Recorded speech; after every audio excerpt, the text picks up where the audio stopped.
I have a few questions. First, when did the government first inform SPH that it was prepared to extend grants to support its media business? Secondly, what is the size of the funding the government has penciled yearly to support the SPH CLG? Does the government aim to cap the grants it extends with the expectation that the CLG would also secure other sources of funding from the private sector, for example? The third question is, with respect to some public documents that were released by SPH last week. It was decided that the SPH contribution towards the CLG would be, was, I quote, arrived at after considering various factors, including the potential funding requirements of the media business for a few years, unquote. Does the ministry consider this contribution to be a reasonable one? And how did it come to this conclusion? My final two questions, what structures will the government insist on to ensure the independence of the SPH CLG from possible government interference to foster a culture of editorial and to foster a culture of editorial independence across its titles?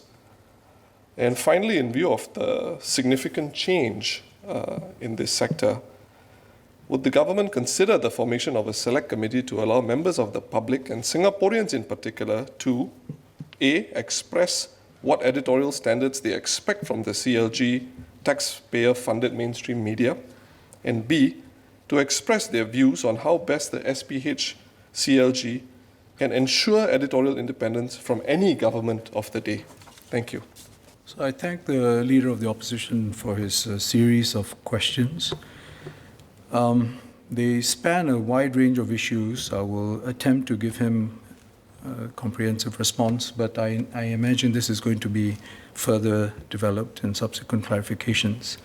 First, on the issue of timing, about when did we inform SPH that we're willing to fund SPH, I think, as I said in my statement, the government has always taken the position that we are willing to support investments in capability development, and then it is up to the respective organizations to develop their plan and to put forward their proposals to us.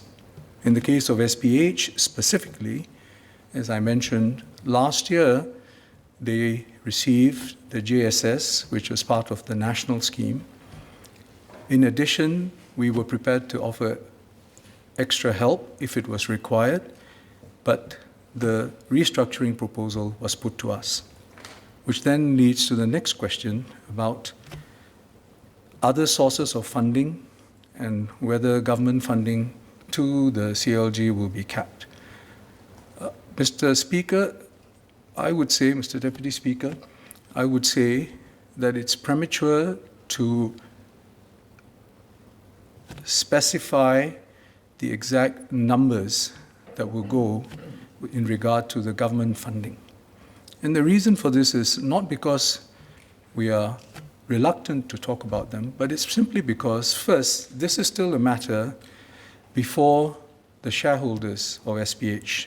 They have to decide whether they want to approve this. It is only after that that we can really get into a more detailed discussion. But it's not just about the shareholders' approval.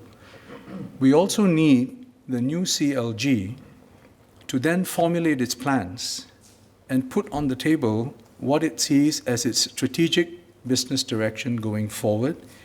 And in that matrix, the different sources of revenues that it expects or anticipates, and what role will the government funding be or play in that matrix.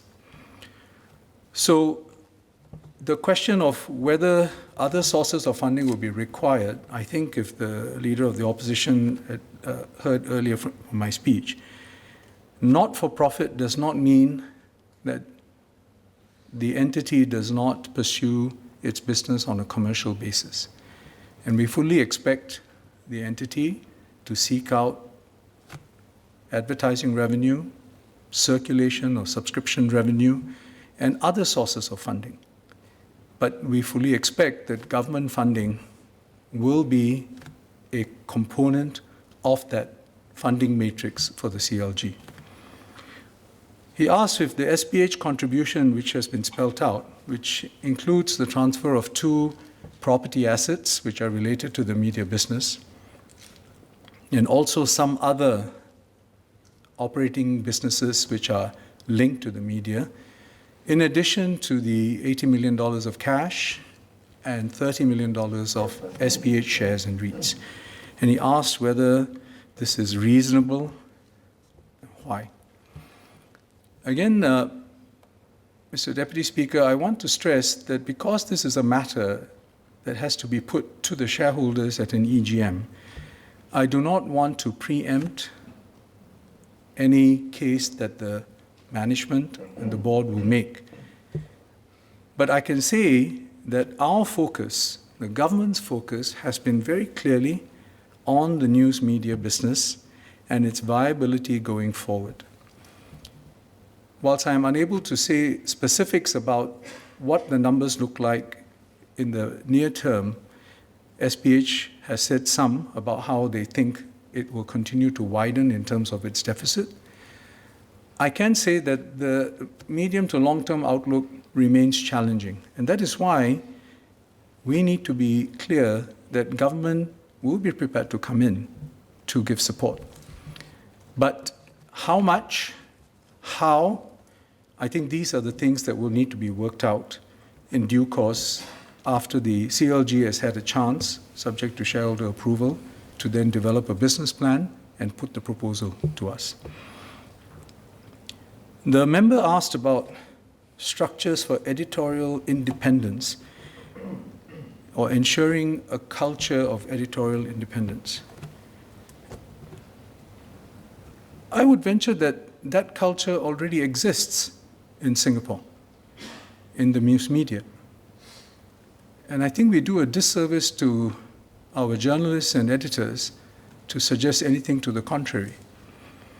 And in fact, if you look at the overall outcome that we have achieved over the years, it speaks to, not just from external sources that validate by recognizing the accomplishments of our local news media, but importantly, and this has a bearing on the Leader of the Opposition's last point on a select committee, because if I understand correctly, it's about enabling people to express their views.